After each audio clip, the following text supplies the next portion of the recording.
Okay, welcome to the Rob Kall Bottom Up Show on YouTube, on Progressive Radio Network, at opednews.com as an audio podcast at opednews.com/podcasts with an S, on iTunes and on Stitcher.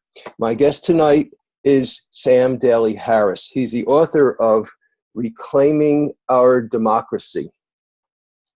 Sam founded Results in 1980, the Microcredit Summit in 1999, and the Center for Citizen Empowerment and Transformation in 2012.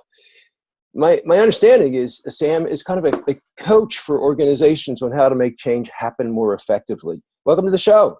Great to be here. So what's your website? How would you like people to be able to get in touch with you?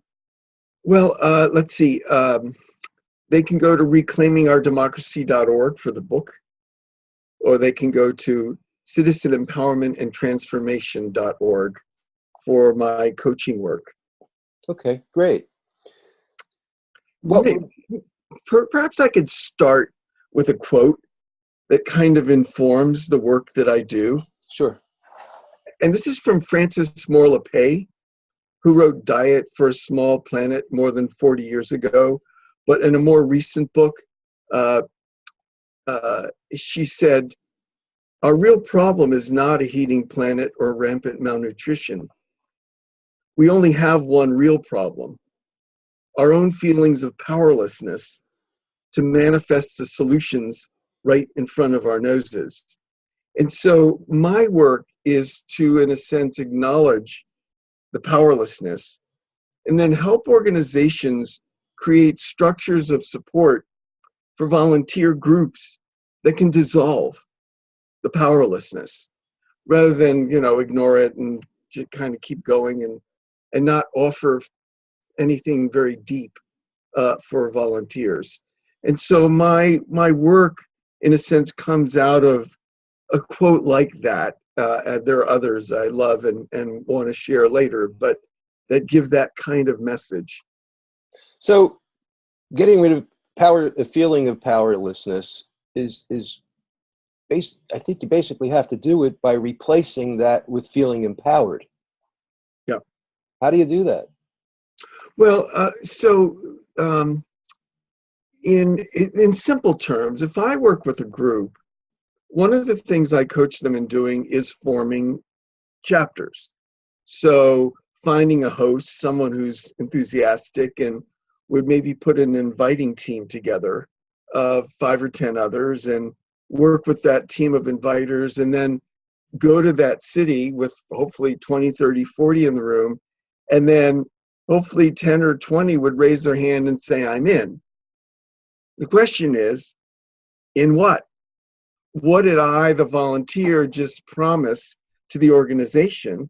And what did the organization promise to me, or said in another term, is it empowering?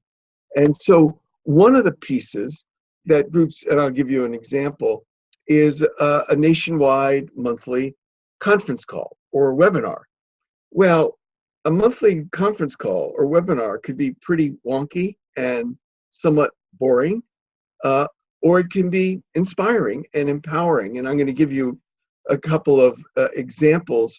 I mean, in other words, the call is as much about the content, what are we doing, as it is about the context, why are we doing it? So let me give you a few examples of where I think groups fall short on this structure of support. And one is a conference call guest. So most groups, I think, would have, tonight we're going to hear from our staff, and next month we're going to hear from staff, and in 2 months we're going to hear from staff, rather than having a guest speaker, a member of Congress or an expert or whatever. And if they do have the guest speaker or the member of Congress, they get to the end of that section, they go, "Oh, I'm so sorry, we don't have any time for questions, we're going to have to move on." So everyone around the country is a bump on a log, listening with no interaction. So I really push groups, and I'll stop here, to say that the speaker is 10 minutes and then maybe 15 minutes for Q&A and interaction to make it more lively. So to put it in the language that the way I think about things, looking at top down and bottom up, what you've just described is a conference call or webinar that is really top down, that where they present, they have a speaker, and then they cut out the participation and the cooperation and the feeling of being a part of what's happening. In the worst case scenario. In the better case is you leave more time for Q&A and interaction than for just the speaker. So how do you optimize that? How do you make the most of it so that the people who are participating really feel like they're involved and they leave as though they're part of something where they can really make a difference? Well, for starters, and there's more to the call, and I want to describe it in a minute, but see, there were 20 or 30 in the room and 15 raised their hand and said they're in. So they're in touch with what the vision is, what the goal is. And now this conference call begins to move them down the field kind of thing. So another ingredient, I'm going to go backwards, is focus. In other words, I think a lot of groups mistakenly say, well, in order to keep it interesting, we're going to do 2 months on issue A, and then we're going to switch it to keep it interesting, 2 months on B, and then 2 months on C. And well, if you have a job or kids and extra curriculars, your head is spinning if you're changing the issue every couple of months. Instead, there needs to be a focus so people can go more deeply. Let me give you another ingredient that I think most groups would leave out. That would be grassroots victories. Like, let's hear from so-and-so in Minneapolis about the meeting they had with their member of Congress, or, you know, they had their first letter to the editor published in the Kansas City Star last week, and let's hear how they did that. Well, most groups wouldn't even do what I just said. And if they did, they would only do the victory, not the struggle. So you'd hear, we met with our member of Congress yesterday. It was a blast. We can't wait to do it again. You didn't hear that it took 11 phone calls to get the appointment. They had to meet with the district director first before they got the meeting a month later. And their knees were knocking when they went in. But boy, after that meeting, it was a blast. We can't wait to do it again. If you leave out the struggle, people around the country are going, oh, they must be experts. We've made 2 calls.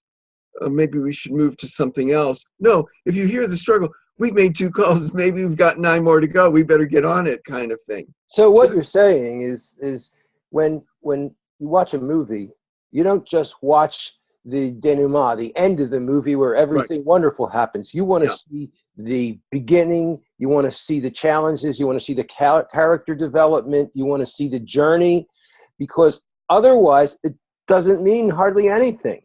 Well, yeah, let me give you another example. If you're on this call and there are 20 nationwide, or Citizens Climate Lobby has 1,000 to 2,000 people on their call every month, and someone starts with, okay, listen, I have to tell you, getting a meeting with our member of Congress, I never even thought it would be that hard. I mean, well, now everyone around the country go, yeah, I know what you mean. So we're with you. And then when you tell us how you got through that, oh, okay, well, maybe we could do that too. Let me give you one more example, and that is a section of the call to learn to be a better spokesperson. So it might be a role play of a call to an editor, or it might be a role play of a call to a scheduler in a congressional office or something, or we call it a laser talk. People call it an elevator speech. You might teach a little talk on your issue so people can... Elevator pitches are so important. You really need to have that if you're going to pitch somebody on something important. Yeah. And so, it's a lot of work, too. It is not something you just come up off of the top of your head. It can take hours, days, weeks, practicing it on people to really make it effective. Well, one of the first things I do with groups I coach is write their first laser talk, I call it, but their first elevator pitch, so that they can take that thing fully formed to the grassroots, to the volunteers. Describe what it is. What's a laser talk or elevator pitch? In simple terms, it lays out the problem in a way that's a bit gripping, where it really gets your attention, and lays out some solutions to the problem and what can be done about it. In other words, an action to take. It's not, this is a problem, this is a solution, but I don't know where to take it. And you have to do it in the time it takes to go from the ground Yeah. floor to the 5th floor. Yeah, exactly. So, but the problem is, most groups would have a nationwide telephone conference call or webinar, and they don't do a role play of a call or a laser talk or whatever. They don't do that. But if they do, the role play is like awful. But all you hear is, thank you so much for volunteering. You were so courageous to volunteer to do that role. Everybody knows it was a stinker, but there's no real coaching on how it could be improved. So these are some examples.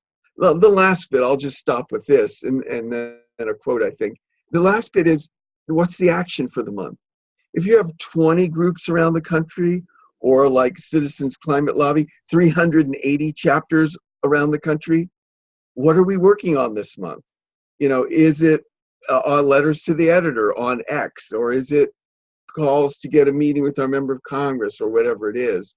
I'm going to give you this quote from Lawrence Lessig, the Harvard professor. Been a guest on the show a few times. Okay, great. So he said, it was about 2 years ago, we did a poll and found that 96% of Americans want money out of politics.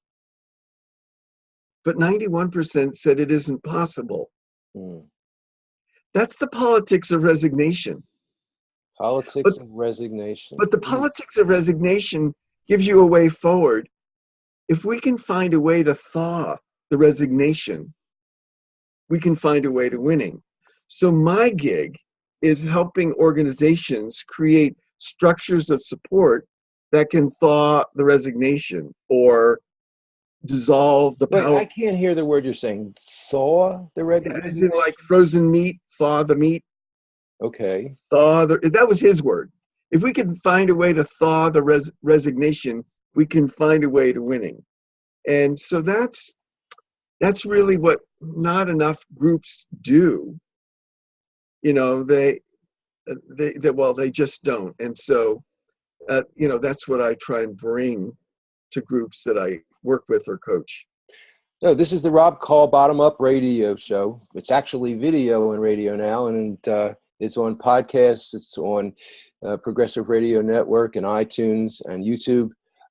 My guest today is Sam Daley-Harris. He's the author of Reclaiming Our Democracy. Sam, tell us more about your role, what you do, how you fit into working with these organizations. Well, if I could just tell you briefly how I even got into this, I think it's an instructive little lesson. And I love the story. Anyway, I have a bachelor's degree and a master's degree in music. And I played percussion instruments in the Miami Philharmonic Orchestra in Florida for 12 years, a long time ago, and taught high school music. And then 37 years ago, I founded the anti-poverty lobby Results.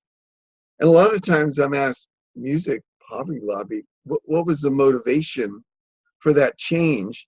And when I go back in my life, there are a couple of experiences that prompted the shift. I graduated from high school in 1964, and I played timpani in the orchestra at the graduation. And just before the ceremony, a flute player came back to the percussion section and told me that a high school fraternity brother of mine, a year younger, had died the day before in a tractor trailer accident in Georgia. It was her next door neighbor, so she knew about it before I did. I always say, I was 17. I mean, when I was 17, I thought I had forever. Mortality was an irrelevant concept. But during the mourning period and the funeral and after the funeral, I went with my friend's younger brother to pick up his report card from the homeroom teacher. It really dawned on me that maybe I had 17 more minutes or months or years. And the questions of purpose came up. Why am I here? What am I here to do? What's my purpose? 4 years later, 1968, college graduation, Robert Kennedy's assassinated right in those days. And it's another one of those, what is this life? What is this death? Why am I here? What am I here to do? No answers, but the questions are getting clear. 9 years later, I'm a little slow. I'm invited to a presentation on ending world hunger. And I go to this thing thinking, it's 1977, thinking, well, hunger's inevitable. What do I know? I'm a musician. Hunger's inevitable because, well, there are no solutions. Because, well, if there were solutions, somebody would have done something by now. I go to this thing. It's very obvious. There's no mystery to growing food or clean water or basic health. I'm not hopeless about the perceived lack of solutions. I'm hopeless about human nature. People will just never get around to doing the things that can be done. But there's one human nature I have some control over, my own, and my questions. Why am I here? What am I here to do? So I get involved in a big way. This is the end of the story. In 1978 and 1979, I spoke to 7,000 high school students on ending world hunger. And just before I went into the first classroom, I read statements from the U.S. National Academy of Sciences, Food and Nutrition Study, and Jimmy Carter's Commission on World Hunger, calling for the political will to end hunger. So I asked 7,000 high school students, what's the name of your member of Congress? I don't want to know if you wrote him. I don't want to know if you met him. Just the name. Out of 7,000 asked, the number, do you mind guessing, that knew the name only of their member of Congress was? 1,500. Wow, you are an optimist. Okay, actually, oh, no. Actually, 200 knew, fewer than 3%. 6,800 did not know, just over 97%. And results grew out of this gap between the calls for the political will to end hunger on the one hand, and the lack of basic information on who represented us in Washington on the other. And I might add, I did like a 20-city book tour 4 years ago, and on like 20 college campuses, I asked the same question. Now, this college, it's the LBJ School, University of Texas, the Hubert Humphrey Institute, University of Minnesota, Oberlin College, University of Utah. 10% could answer correctly. 90% could not tell me, which for me is the same as high school to college. I mean, it's not an improvement. It's just who would make it to college would probably know 3 times more than 3%. So that was the journey that moved me from music to this kind of originally trial and error activism with the launching of Results in 1980 and that kind of work. And my question was, yes, how do you work with these organizations? Well, basically, I work with them to set up a structure of support and an enrollment into it. In other words, let me say it this way. Let's say you're a nonprofit group and I'm working with you, and we develop this quite dazzling monthly webinar that, if you go to it, you'll be encouraged, inspired, whatever the issue is, kind of thing. But the problem is nobody actually said they would be in it. So we don't just work to establish the structure of support, the monthly webinar, the group calls to group leaders, but the enrollment into the structure of support. So that it's not just you have this great inspiring webinar, but no one's showing up, 30 showing up, 42 showing up, but you have this great inspiring webinar and you're enrolling people into it so that people are actually showing up. What does that mean, enrolling into it? Well, what are the again, implications? Say again? What are the implications of that? Well, the implication is finding your people. Finding people. I coach American Promise on overturning Citizens United. Finding your people who are committed to getting money out of politics and overturning Citizens United. I coach the Quaker Lobby, FCNL, Friends Committee on National Legislation. Their issue is reducing the Pentagon budget and protecting social, well, finding those people. I coached Citizens Climate Lobby. But wait. You said you've got 30 or 40 people who come to a webinar. And so you found the people. So it's not just finding them. What are the steps that you're taking that makes the difference? Right. Well, so let's take one of the 30, and let's say they live in Philadelphia. The question really is, to talk to them about their commitment to this issue, why they care about it, what it means to them, how they'd like to make a difference with their lives.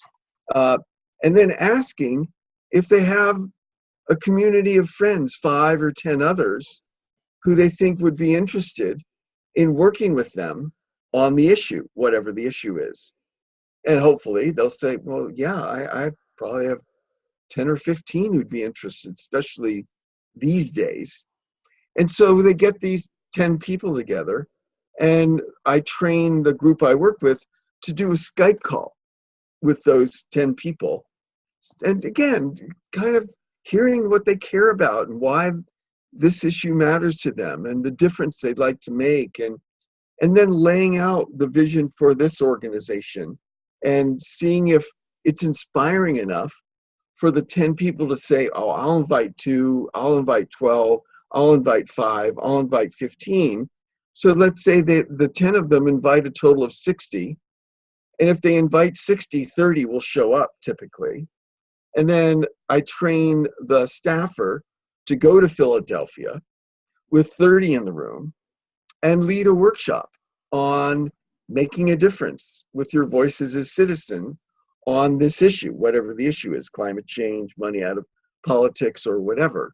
And hopefully at the end of the evening, 15 in the room raise their hand and say, I'm in. I want to do it. I want to be in this group.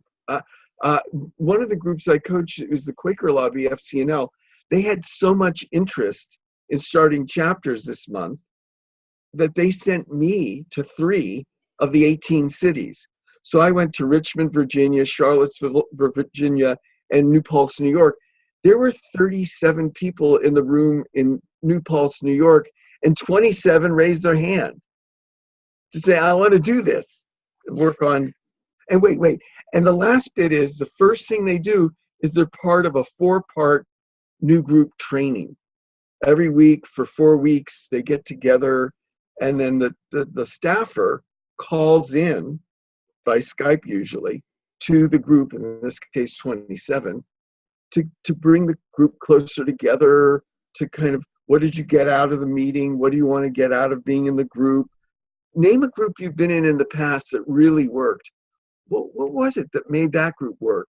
Could we bring that to this group and really bring them closer to each other, to the issue, to the organization, and into action? Because at the end of the 4-part new group training, they'll hopefully either have scheduled a meeting or on their way to scheduling a meeting with their member of Congress or staff, or they've had a letter to or at least a couple of them have had a letter to the editor published. So it's a whole process of identifying individuals and inviting teams, and then launch meetings, and then putting teams together in a 4-part training. It's not for the week of need kind of thing, but it's... Well, but my question is, you get them in for the first time. You got those 32 people, and you want to get 27 of them to raise their hands. What's the magic sauce that you bring? What are the strategies and approaches that make the difference, that get the people to raise their hands and to commit to participating? Yeah, I think people really want to make a difference. I think people really want their lives to matter. But, what do I do? I'm clicking away. I don't know if that's making much of a difference. And so when you lay out a structure of support that has been demonstrated to make a difference, let me give you an example. When Results first lobbied on child survival issues in 1984, UNICEF, the UN Children's Fund, reported that 41,000 children around the world were dying every day from largely preventable malnutrition and disease, things like measles coupled with malnutrition. Results has lobbied year in and year out for 32 years on child survival. The funding has gone up by really hundreds and hundreds of millions of dollars a year, from zero in '84 to 715 million a year in one account alone, and there are others. And UNICEF reports now that the 41,000 child deaths a day is 16,000 a day. Now, it's still scandalously high, but it's A, clear that it's going in the right direction, and B, most people on the street have no clue about it. That, you know, if you ask people, how's the world doing? You'll get some variation of hell in a handbasket kind of thing, rather than, well, you know, there are lots of problems, but the child mortality rate has dropped dramatically from the mid '80s. You know, people don't know that. Or 150 million kids of elementary school age were not in elementary school in the mid '80s, and now it's 58 million. Well, it's crazy that in 2017, that 58 million elementary school kids around the world are not in school. But it's great that 92 million who weren't in school in the mid '80s are now in school, kind of course, and the population's going up. So there's progress that's been made. I'll give you one last one here. The Citizens Climate Lobby, we're key players.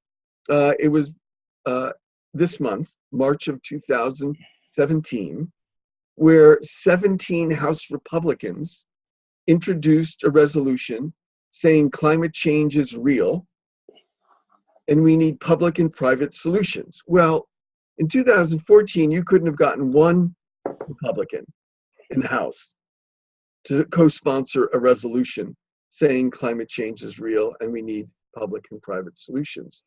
Now, you were involved in helping to make that happen somehow? Well, I coached Citizens Climate Lobby from 3 months before they were launched for 7 years. I stopped month in, month out coaching about 2 years ago, you know, so now they're 9 kind of thing. So yeah, as a coach, helping them put their structure of support together so that when people come in, they tend to A, stay, and B, do things they'd never seen themselves able to do before. Let me share another quote. This is actually a quote from Frank Rich from a New York Times column 9 years ago, followed by a quote from me responding to him. He said, a recent poll found that 24% of Americans believe the country's on the right track. That might mean that 76% believe the country's on the wrong track. Wrong track is a euphemism. We are a people in clinical depression. Americans know that the ideals which once set our nation apart from the world have been vandalized. Wrong track is euphemism. We are a people in clinical depression. Americans know that the ideals that once set our nation apart from the world have been vandalized. Flesh that out. What do you mean by vandalized? Well, stomped on, squashed, basically that. Well, I mean, we're seeing it.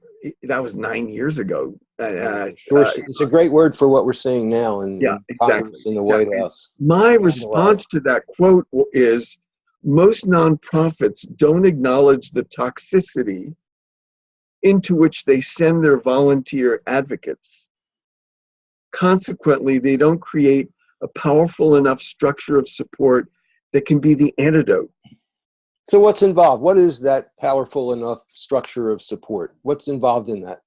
Yeah, well, again, it's identify your people. Okay, you've done that. Yeah, form inviting teams, support inviting, go to that city for a launch meeting. The launch meeting is typically in a 3-hour range. I mean, at the launch meeting, there's conversations and discussions, and there's one of the things that they had me, I mean, I learned from the groups I coached was they had people share what draws them to this issue. What is the what is it that draws you to the issue? And they had the partner listen in active listening, not judging it or agreeing with it, or just being able to feed it back. And they described it as really useful in lobbying with your congressman to be able to share what values you hold that would bring you to this issue, and B, being able to actively listen to a member of Congress who might not be on the same page with you, such that you can just demonstrate that you're there and present and listening. We wrote letters. In New York, we wrote Senator Schumer and Senator Gillibrand on the defense budget. I taught an elevator speech on the defense budget. You know, there were 37 people in the room who were learning to talk about a Washington Post article from December that found that the Pentagon had kind of squashed a report that found 125 billion in administrative waste in the Pentagon that could be saved over 5 years. Well, that would be an interesting thing to be able to be articulate about if you want to work to cut the Pentagon budget in a 2-year period where Trump's trying to increase it by a grand total of 84 billion kind of thing. So, you know, it's a whole exercise. And by the end, people are either going, this is not for me, or, wow, this might really work. I'd like to get involved in this. You know, and then you get who raises their hand does, and some don't. And you slot them into the new group training, and then you slot them into the conference call webinar, and then the leaders of the group. I had 27 in one group, so we had 4 leaders, so they could each call like 6 or 7 of the other people to remind them, you know, not just an e-blast, but don't forget our webinars tomorrow night. Do you need a ride? Can you make it? Will you be there? That kind of extra mile of support and encouragement so people don't so easily fall through the cracks. And this is the Rob Kall Bottom Up Show on Progressive Radio Network at opednews.com/podcasts, on iTunes, and on YouTube. My guest is Sam Daley-Harris, and this is his book, Reclaiming Democracy. Sam, give us again your websites. Well, for the book, it's reclaimingourdemocracy.org. And for my Center for Citizen Empowerment and Transformation, it's citizenempowermentandtransformation.org. But what I really like to do is send people to the groups I coach to receive people. So, for example, on reducing the Pentagon budget, fcnl.org, the Quaker lobby, on climate change, citizensclimatelobby.org, on poverty, results.org, on overturning Citizens United, AmericanPromise.net are examples of places where you can get the kind of support that I'm talking about. Maybe I could share another quote with you from Alex Steffen. I've never met him, but he's an activist. He said, optimism is a political act. Those who benefit from the status quo are perfectly happy with a large population of people who believe nothing will get any better. In fact, these days, cynicism is obedience. I love that. Cynicism is obedience. In fact, these days, very good. Cynicism is obedience. Yeah. What's really radical is looking at the magnitude and difficulty of the problems we face and still insisting we can solve those problems. Usually when I do these at a launch, I'll always say them twice, and I'll do this one, if you don't mind, twice. Optimism is a political act. Those who benefit from the status quo are perfectly happy with a large population of people who believe nothing will get any better. In fact, these days, cynicism is obedience. What's really radical is looking at the magnitude and difficulty of the problems we face and still insisting we can solve those problems. So if you share a quote like that at a meeting, launch meeting, people are either going, I don't know what this guy's talking about. This is a crock. Or going, wow, this is it. I mean, I've been looking for something. I've been looking for an organization that kind of speaks this language and like gives me a shot at making a difference, and rather than just leaving me clicking or whatever. So do you have any of those quotes here in this book? Are Well, they in actually, there? I have a Are they lot on of your quotes. website? It's not that those. I could send you those to share on your website, but there are a ton of other quotes that are there in the book. Yeah, I noticed. I'm The ones I'm really into sharing are the quotes. newer ones for me. Yeah. Each chapter begins with a quote. Yeah. What's your very favorite quote? Mine? Have you used it yet, or is it No, I have too many. No, too all many? my children are my Right. favorite. But no, there's some other great ones. But well, I'll do one other that is in the book, which is from Apollo astronaut Rusty Schweickart, who said, "We aren't passengers on spaceship Earth. We're the crew.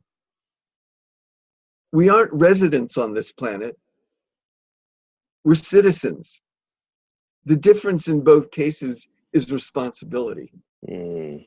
And that really, is this a structure of support that doesn't dump responsibility on your shoulders like a heavy weight, but actually, empowers you to be who you wanted to be, which was a responsible citizen? Where does responsibility fit in with you and your work, getting people to take more responsibility in the organizations you're working with? Well, instead of, I don't know if this is going to answer it, but I don't know if you know this name, Simon Sinek, who does this TED Talk with millions of viewers on finding your why. Why do you do what you do, kind of thing. And I've taken a little online course with him. And my why is, in terms of what I do, is like, I want to empower and inspire people to make the difference in the world they've always dreamed of making.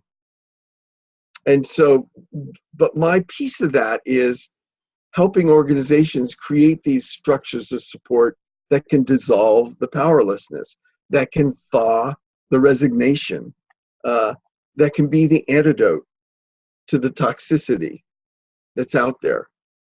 And so that people don't act alone, they act in groups, and that the groups connect with other groups and are empowered together, whether it's all the groups getting together for the call, or whether it's the leaders from all the groups getting together 2 or 3 times a month to be better leaders. I mean, I've been kind of, the work, of course, of Indivisible, these groups that have spontaneously formed around the country.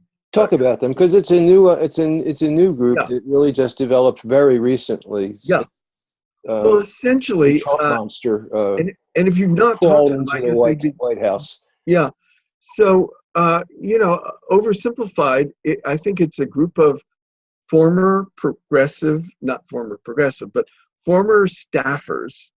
for progressive members of Congress who watched what the Tea Party did when Obama was elected and put together this little training kit on how to kind of, in a way, do the same thing, as in make noise, wake up, and get in there at these town hall meetings. And so, wow, it's kind of like, I did a talk at the Princeton Library recently, and the woman from the local Indivisible group came. She said, "We have 200 at our meetings." Maybe it'll go down a little bit, but so people are wanting to get in the game, kind of thing. And so, at some level, I applaud what they're doing big time. When you see a town hall meeting with Jason Chaffetz in Utah, and the crowd is shouting, "Do your job, do your job." It's, now, to be honest, that's not my style.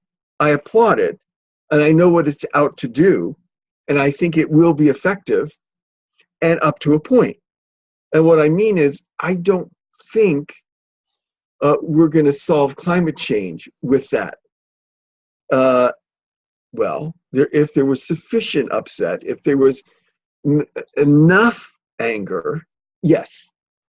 But, the climate march once every 11 months, so kind of my thing, and I don't mean judgmental like the other thing is not good. I mean, we'd be up a couple of creeks without what they're doing.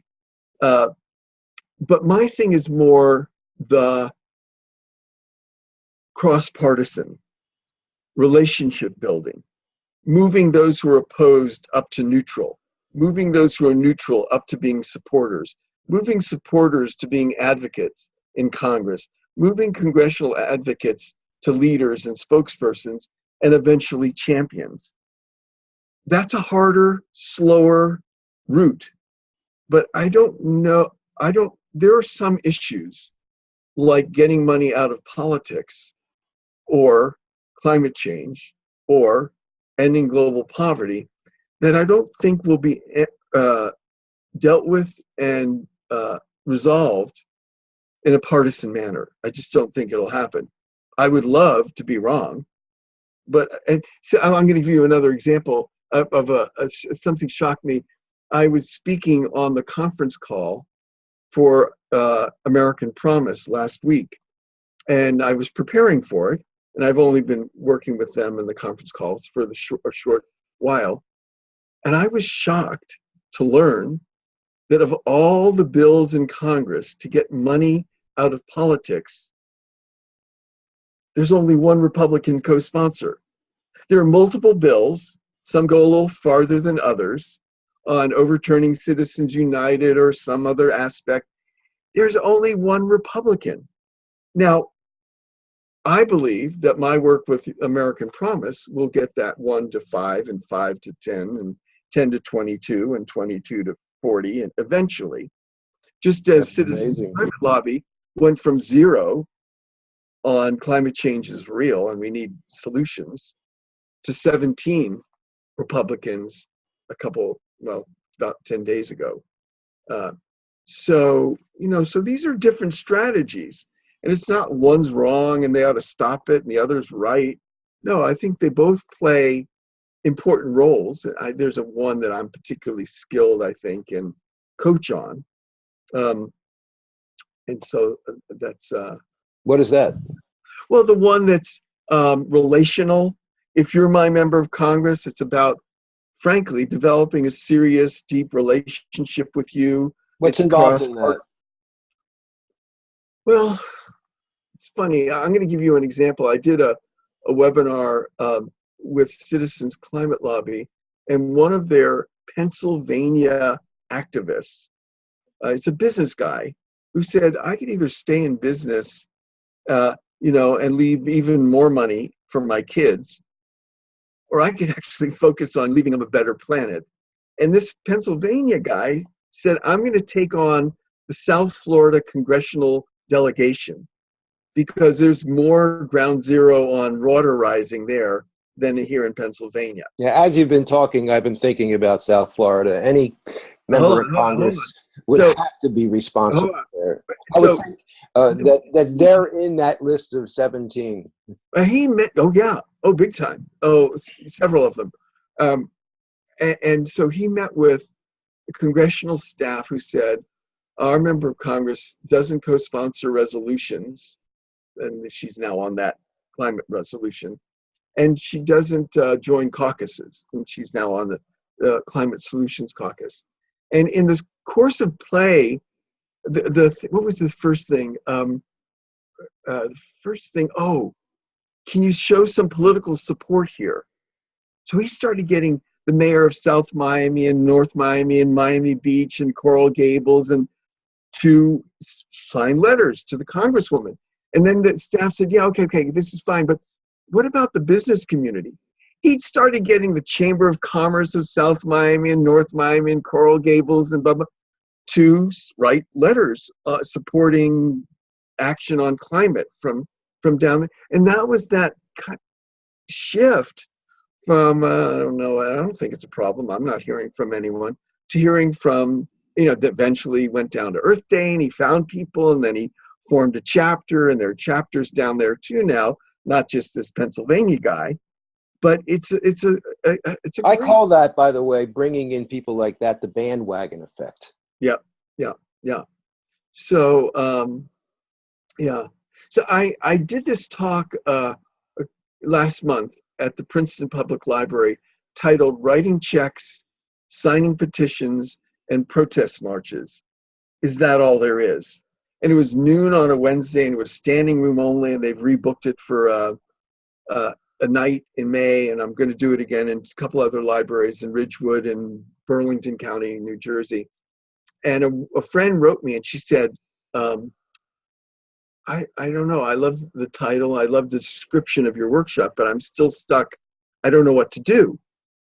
And I wrote her back, and I said, well, you can feel completely impotent on 10 different issues, or majority impotent on 3, or you can feel profoundly effective on 1.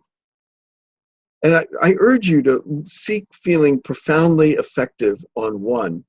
You can click away on the other 9, no problem, but you're still profoundly effective on 1. And, and then it gets back to, okay, now, where do I go to do that then? And again, for me, just as an example, Citizens Climate Lobby had 2,850 letters to the editor, op-eds, and editorials published last year. They're volunteers, up from 65 in 2010. And I would argue that 95% of them or more never had a letter published before they joined Citizens Climate Lobby. And I want to overstate, because your letter was published, that you're profoundly effective, but all of a sudden, a voice you didn't think you had in the community, you now have, kind of thing. They had 1,388 meetings with members of Congress or their staff last year. Wow. Now, again, I'm not saying because you had a meeting, you're now profoundly effective, but you're on a team with others who had 1,400 meetings almost last year. This is the territory when you start owning your power and being trained for your power. And do you do the training on how to make the meetings happen, or how to I train the staff, and then they do it. So in other words, I don't do the meetings. I train them to do the meetings. Them being the staff. The staff Okay. To do the inviting team call, or the staff to do the call with the potential host, or the staff to do the launch meeting. So you teach them how to fish instead of catching the fish for them. Yeah, because if I did it and then I left, it doesn't live in the organization. It lives in me. So I try to have it live in the organization. That's good. So you want to give another example? You've done some incredible work and you have some amazing stories. Let's get one more example, and maybe covering a different dimension of making change happen, and then we can wrap. Yeah. How about with the microbanking? Well, okay. So we found out about microcredit, microfinance in 1985. And by the way, one of the endorsers of your book is Muhammad Yunus, the Nobel Peace Prize laureate. Yes. Yeah.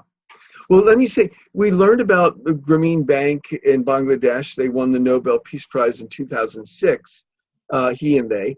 And what was really interesting about it was in 1987, August, 19 years before he won the Nobel Peace Prize, our volunteers in results got 28 editorial writers on conference calls with him.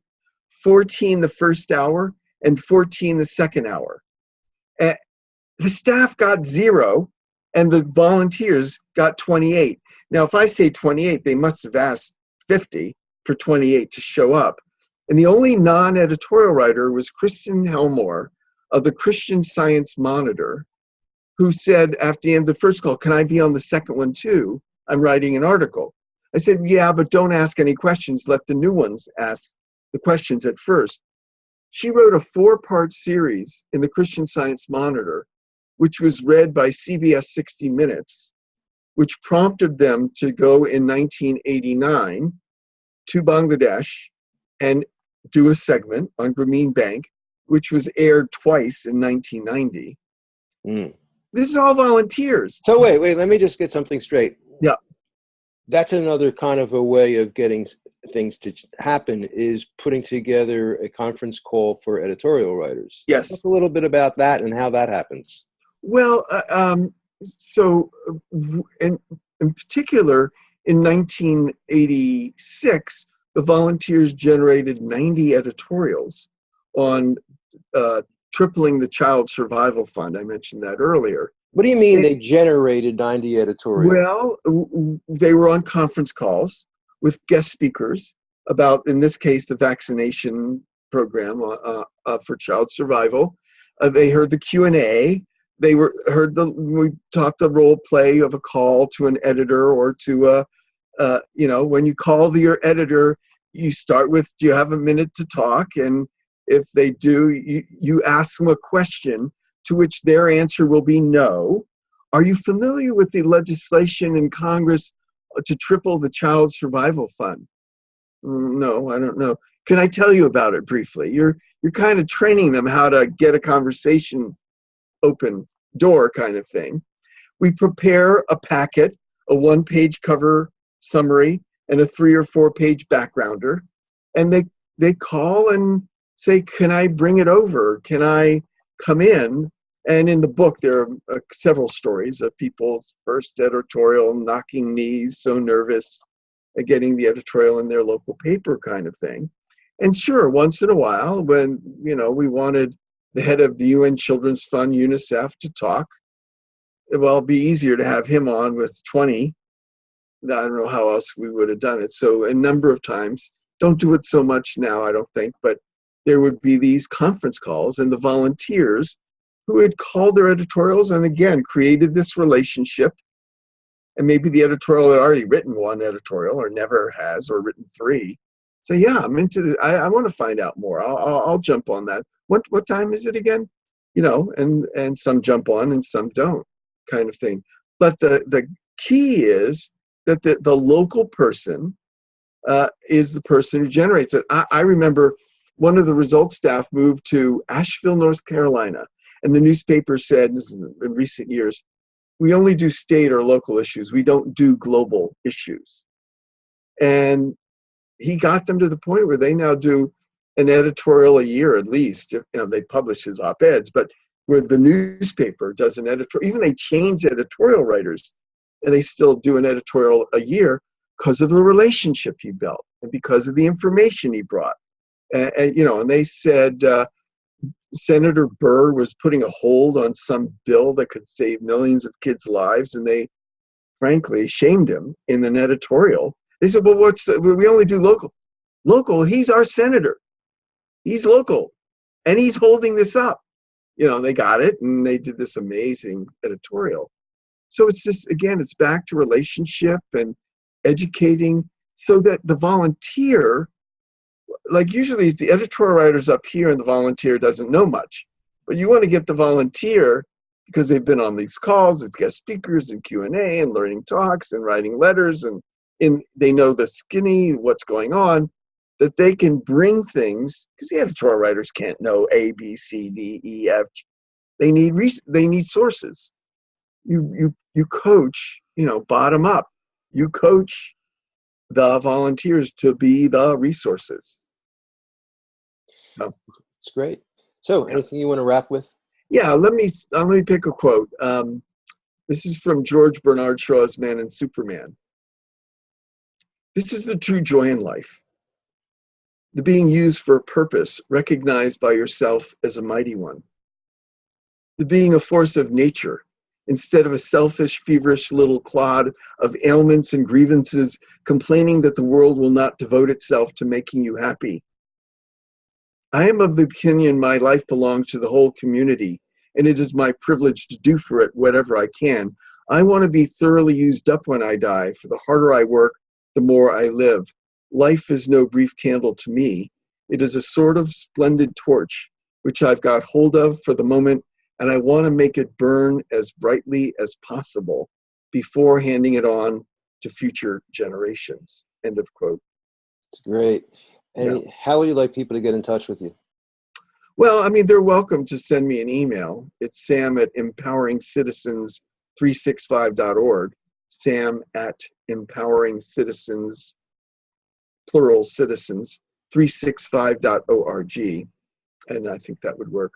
That's great. And if anybody wants to get in touch with me, it's rob@opednews.com. Thanks so much. It's been a great Pleasure. really Love valuable information. Thanks so much.